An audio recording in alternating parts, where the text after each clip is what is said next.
Bonjour à tous et à toutes. Aujourd'hui, je reviens avec une petite vidéo sur les mots de vocabulaire qu'on utilise très souvent dans l'univers rétro pin-up, mais dont on ne sait plus vraiment quelle en est la définition.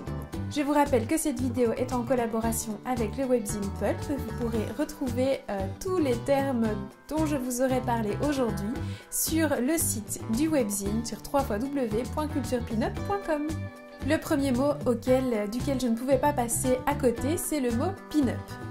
Textuellement, le mot pin-up, c'est épinglé, donc pin-up, épinglé, donc c'était une photo de femme qu'on avait envie d'épingler au mur.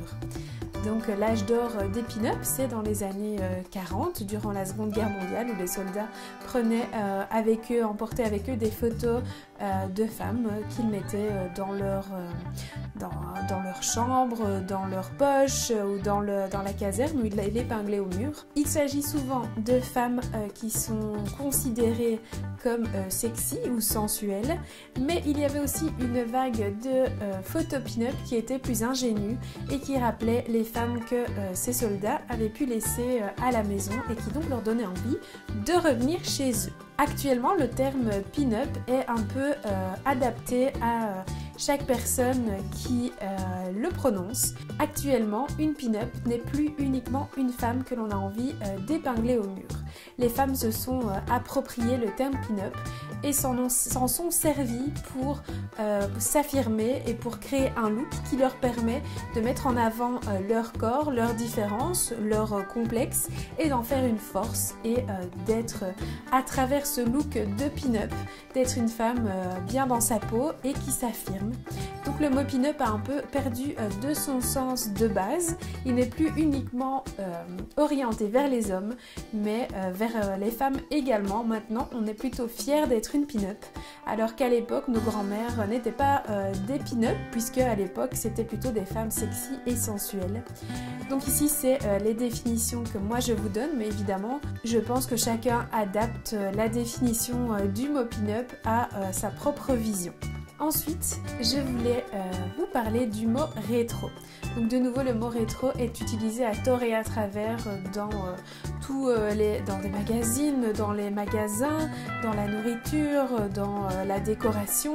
C'est vraiment un terme qui est très à la mode en ce moment et dont on a perdu un petit peu le sens. Donc textuellement, le mot rétro, ça vient de rétrospective et qui donc est inspiré du passé, ce qui se répète de ce qui se faisait dans le passé. Donc il y a un peu un amalgame qui se fait actuellement entre rétro et vintage. Donc rétro, c'est quelque chose qui est créé et qui a été inspiré de ce qui se faisait dans le passé. Après le mot rétro vient le mot vintage. Il y a souvent un amalgame qui est fait entre rétro et vintage. Vintage, textuellement, c'est un objet ou un vêtement qui date d'une autre époque, donc qui est authentique d'une autre époque, donc qui a une certaine dizaine d'années et qui n'est pas du tout un objet neuf. Actuellement, on appelle par exemple des robes reproduites par les nombreuses marques de vêtements pin-up, ils appellent leurs robes des robes vintage. Or, c'est faux puisque ce ne sont pas des vraies robes anciennes, mais ce sont des robes inspirées d'une autre époque, donc on devrait dire que ce sont des robes rétro. Ensuite, je voulais vous parler d'un terme que moi j'adore, c'est le terme Old Hollywood. Donc c'est un terme qui fait référence à l'âge d'or d'Hollywood, qu'on peut situer entre 1910 et 1960. C'est l'époque où il y avait de grandes stars très glamour et actuellement le terme Old Hollywood est utilisé pour beaucoup de choses, donc de nouveau c'est à la mode, donc c'est utilisé dans la déco, dans les coiffures, dans les vêtements, c'est vraiment, ça représente le glamour en fait d'Hollywood, de ces grandes stars que toutes les femmes admiraient. Donc Old Hollywood, je vais vous mettre quelques photos donc, de décoration, de coiffure, quand on parle des Hollywood Waves. Donc c'est ces belles ondulations de coiffure que je rêve de savoir faire à la perfection. Quand on parle de déco façon Old Hollywood, c'est des décorations qui sont dans des tons noirs, dorés, des plumes, du faste et du glamour. Donc ça représente vraiment pour moi le glamour par excellence. Dans les pin-up, actuellement, il n'y a plus un seul type de pin-up.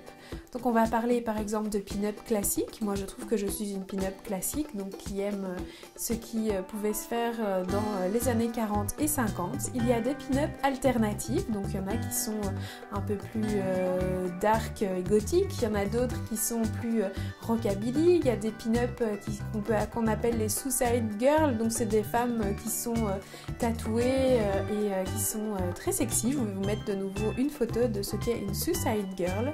Si ça vous intéresse, vous pouvez aller vous renseigner un petit peu plus sur le sujet. Moi, je n'ai pas une grande connaissance de ça, mais je sais qu'elles existent et j'aime beaucoup. Donc voilà, actuellement, il n'y a plus un seul type de pin-up. Chacune peut créer son style et c'est ça qui est vraiment super. Donc n'hésitez pas à vous créer votre propre look de pin-up. Et voilà donc pour ces quelques termes de vocabulaire. Donc moi je vous ai donné ici ma définition de ces termes. Évidemment il y a beaucoup plus de choses à dire sur ces différents mots. Donc n'hésitez pas à aller faire vos propres recherches et à vous instruire et à vous cultiver sur la culture et l'histoire qui nous entoure. Quand on est passionné, on est toujours avide de nouvelles informations. Donc soyez curieux et ouvrez votre esprit.